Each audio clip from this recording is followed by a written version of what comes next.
Hi there, it's Tyler from Nelly Security, and in today's video we're going to take a look at our new active deterrence line of surveillance products.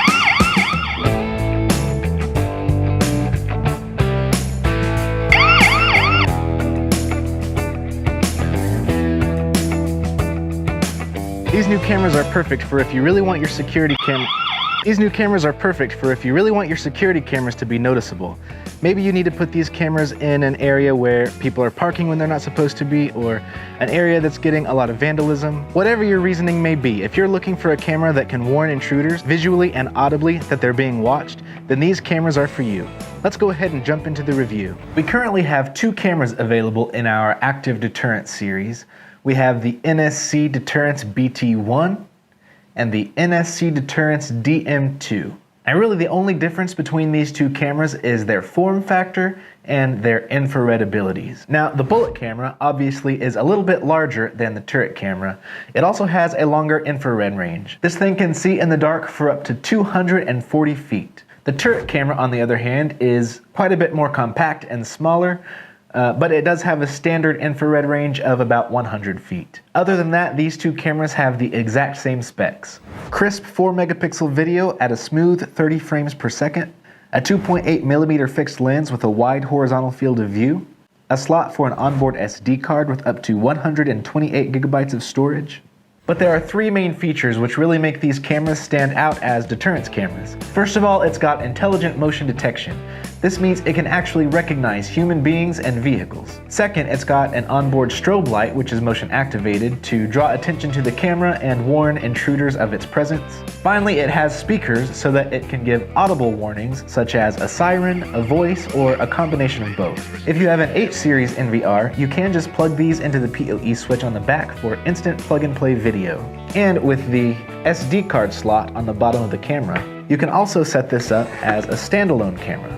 With its smart motion detection, these cameras are actually prime candidates for standalone cameras, and we'll get to that all here in a little bit. Now, before we jump on the interface and get these cameras set up for maximum deterrence, I do want to take a quick look at a standard motion detection camera's interface. You probably recognize this screen. Basically, anytime the pixels change within the red area of this image, the camera is going to think that motion is happening. The biggest downside to these standard motion detection cameras is that it cannot detect the difference between movement. For instance, if a leaf is blowing through the wind, or if a burglar is coming into your house, this camera won't be able to tell the difference, and it will send you a notification either way. Check out these recordings from another motion detection camera overnight. Even though I didn't have continuous recording turned on, you can see that it was recording pretty much all night with a few exceptions. But as I click around here and review these videos, you can see that there's really no motion happening at all. In fact, you have to zoom in really close to see that it's actually these little bugs and dust particles flying around that's triggering the motion detection. That's where these deterrence cameras and their smart motion detection comes into play. Obviously, pixel-based motion detection won't work for these cameras. Since it produces a motion-activated strobe light and siren, you can see how this could be problematic. Your siren would constantly be going off pretty much 24/7. But the smart motion detection of these deterrence cameras is like pixel-based motion detection on steroids. These cameras can detect motion as far as the camera can see. But unlike standard cameras, these deterrence cameras use smart filters to make snap decisions about whether or not the motion that it detects is actually important. It can recognize human beings and vehicles and only trigger the motion detection alarm accordingly. Now, you can set it up to target either humans or cars, or both humans and cars. Now, as I'm sure you can see by now, this smart motion detection really is essential for a deterrence camera. You can rest assured knowing that if you hear your siren sounding or if you see your strobe light going off, it's because there's real motion going off in the camera's field of view, either from a human or a vehicle. Your siren will not go off randomly in the middle of the night just because the camera sees some bugs flying around the parking lot. Keep in mind that the strobe light and the siren are totally optional. These cameras can still be very useful to you even if you're not interested in the deterrence features. As we mentioned earlier, if you're primarily interested in a standalone camera using an SD card, these cameras and their smart motion detection will be able to save you so much space. By cutting out all those false alarms, you'll be able to hold on to your recordings way longer than you would be able to with a standard camera. Once again, here's that playback for a standard pixel-based motion detection. And here's the playback for these deterrence cameras over the same stretch of time. Alright, I've talked about these cameras enough. Now let's go ahead and jump into these interfaces and see what these cameras can do. First of all, as I mentioned earlier, these cameras do work with plug and play with H series recorders, which means All you have to do is plug this camera into the back of the NVR here. Plug it in. Wait just a few minutes for the camera to boot up. Now, while we're waiting for this camera to pop up, I do want to warn you, if you're using an H-series NVR, please go check our website to make sure you have the latest firmware downloaded. That's because these cameras are pretty new, so for full functionality, you're going to want to upgrade to the newest firmware. And there we have video. Now to get this smart motion detection set up, we're going to go into the menu, system, and event. So to get this to work, we're actually going to go into smart event, and you can see we have a number of options available to us. I'll quickly run through these different smart events using our bench test camera here, and then we'll apply it to the camera outside and see some real world examples. Line crossing is really easy. We enable this and draw an area. We can simply draw a line. And here's the cool thing about this camera, we can choose if we want to target humans or vehicles. Obviously there's not going to be a car running through this room, so we're only going to target humans right now. Anytime a human crosses this blue line, it's going to trigger the alarm.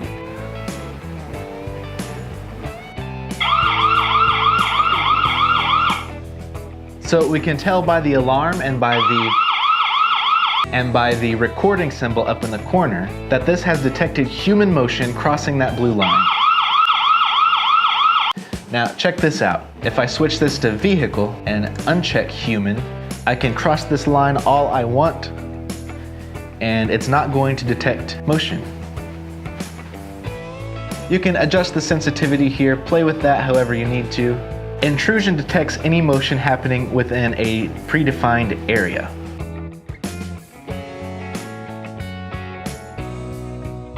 You can adjust the time threshold to adjust the amount of time it takes before the alarm goes off, so that way someone can step into that box for a few seconds without actually triggering the alarm.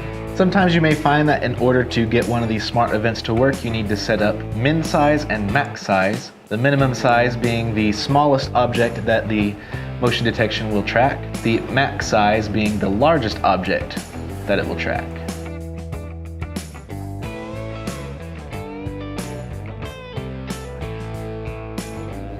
You can see now that it is recording based on that symbol in the top right-hand corner. Now, I haven't actually linked the intrusion event to a strobe light or an audible warning, but that's why you're not seeing any light or hearing any sounds right now. Now, at this time, through the H-series NVR, we actually can't edit the settings for the strobe light or the onboard alarm. To do that, we have to actually bypass the NVR and log directly into the camera's web interface.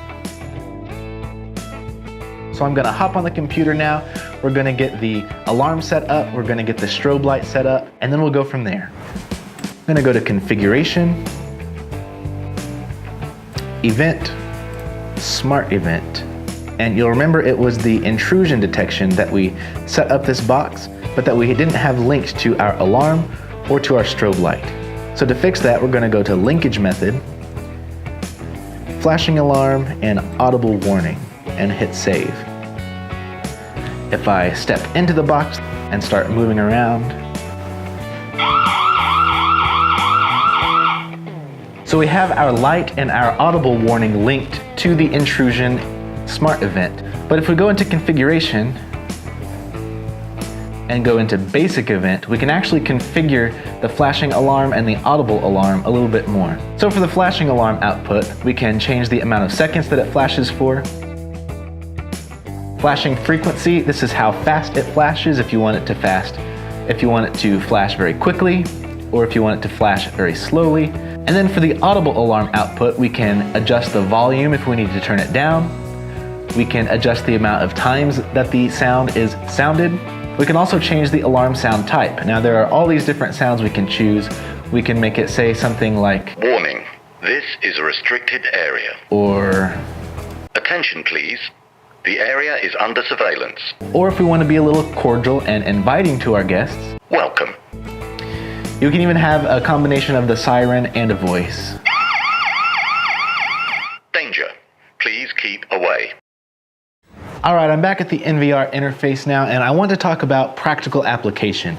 What are some instances that you might find this camera useful? Maybe you're trying to stop copper theft in your AC unit. Maybe you have a no parking zone that you're monitoring. Any area that gets a lot of vandalism, boat docks or other restricted areas. There really is an endless amount of uses for these cameras. So I'm gonna go ahead and jump on our back parking lot camera here to see some real world examples. So here I am setting up 2 different line crossings on our back parking lot. The idea is to keep tabs on anyone entering the parking lot from either one of these 2 entrances. I've changed the direction of each line crossing so that the alarm only goes off when people enter the parking lot and not when they leave. Finally, my target here is vehicles and not humans. You can see that as I turn the corner here and drive past that line, the camera recognizes my vehicle is a vehicle, and so the alarm goes off. Welcome. Please notice that the area is under surveillance. However, as I approach the other side of that parking lot and exit, since I'm going the opposite direction of the line crossing, the alarm does not go off. Alright, next I'm going to set up an intrusion event in hopes to prevent parking on our loading dock. I set the time threshold at 10 seconds so that the alarm won't go off if someone's just passing through or turning around. And once again, I'm targeting vehicles here. So let's watch this in action.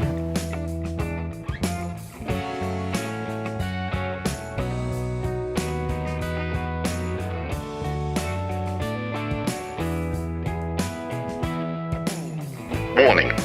This is a no parking zone. Now let's set up a region entrance event. Now this is similar to intrusion.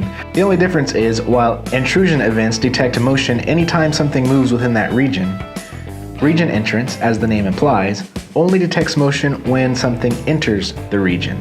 So for this I'm going to set up an event to keep people away from a certain area. This would be a good idea if we were getting a lot of vandalism here against this wall, for instance. So for this I will target humans instead of vehicles.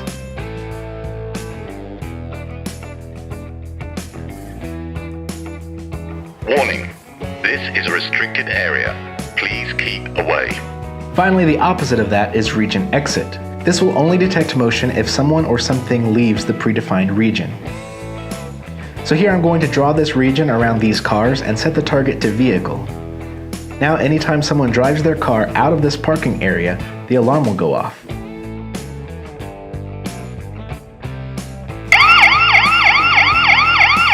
Now there's one more thing I want to show you before we wrap up this video, and that's how to review your deterrence camera footage. But before we get to reviewing the recorded playback, I want to show you something cool about the live view.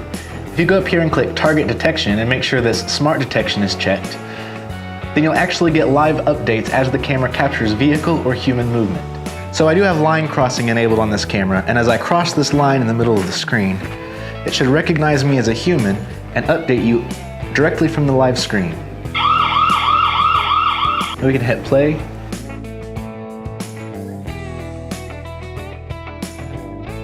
Alright, now I'm going to go into menu, click playback, and select my deterrence dome and my deterrence bullet. Now from here we can create custom searches, and with the custom search we can actually choose an event type. So for instance, if I click line crossing, so here it shows me all of the line crossings from the past couple of days.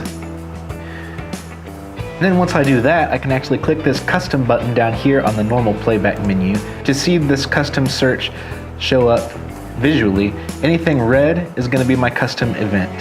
So if I go back to that red line on this timeline, you can see I was crossing the line at that moment in time. Another way you can search on your NVR is actually for human and vehicle targets. To do that, I'm actually going to go up here to the menu and click File Management. From here, I can click on Human Files and Vehicle Files. I can click Target Picture to see exactly what the human was that triggered that motion detection event, or the source picture, which just shows me the whole thumbnail of the entire video.